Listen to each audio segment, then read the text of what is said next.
ભાવનગરમાં ભારે પવને નુકસાન વેર્યું છે। કાળિયાબેડ વિસ્તારમાં સારથી વિદ્યા સંકુલ શાળાનો ડોમ ધરાશાયી થયો। પવનને કારણે શેડ ઉડીને બાજુની રહેણાંક સોસાયટીમાં પડ્યો। ડોમ સાથે ઇલેક્ટ્રિક પંખાઓ પણ સોસાયટીઓમાં પડ્યા। સોસાયટીમાં વીજ લાઇન, રહેણાંક મકાનોને ભારે નુકસાન પહોંચ્યું।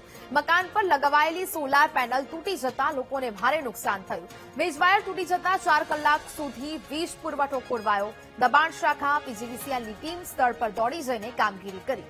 સદનસીબે ઘટનામાં જાનહાની ટળી છે। વીજ વાયર પણ ડોમ પર પડ્યો હોવાની આ ઘટના સામે આવી।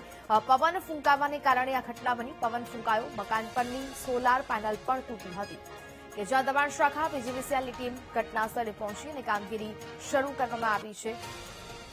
મોટા પાયે નુકસાન થયું હોવાનું સામે આવ્યું। ભારે પવન ફૂંકાવાને કારણે નુકસાનીના દ્રશ્યો સામે આવ્યા છે।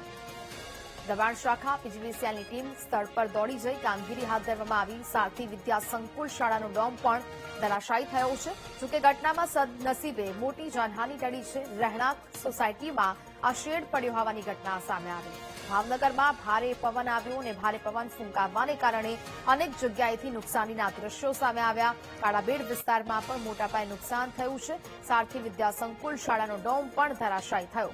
પવનને કારણે શેડ ઉડીને બાજુની રહેણાંક સોસાયટીમાં પડ્યો હતો। કાળિયાબેડ વિસ્તારમાં સારથી સ્કૂલ ભારે વરસાદ અને પવનને લીધે સારથી સ્કૂલનો એક શેડ જે ફાઈબરનો બનેલો હોય તેમાં પંખા વગેરે લાગેલું હોય તે શેડ સ્કૂલથી ઉડીને 2-3 શેરી વટીને એક રહેણાંકી વિસ્તારમાં શેરીની અંદર સર્વિસ વાયર પીજીવીસીએલના એના ઉપર આવીને અટકેલ છે તથા એક મકાનની ઉપર સોલાર ઉપર પણ પડેલ છે જેમાં પણ ભારે નુકસાન થયેલ જણાય છે।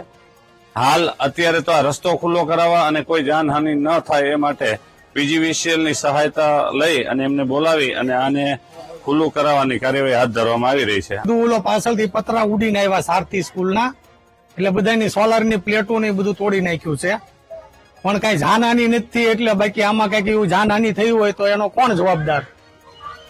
કેટલું નુકસાન થયું છે બધાને? લાખો રૂપિયા નુકસાન થયું। કેટલાના સોલાર તોડી નાખ્યા છે।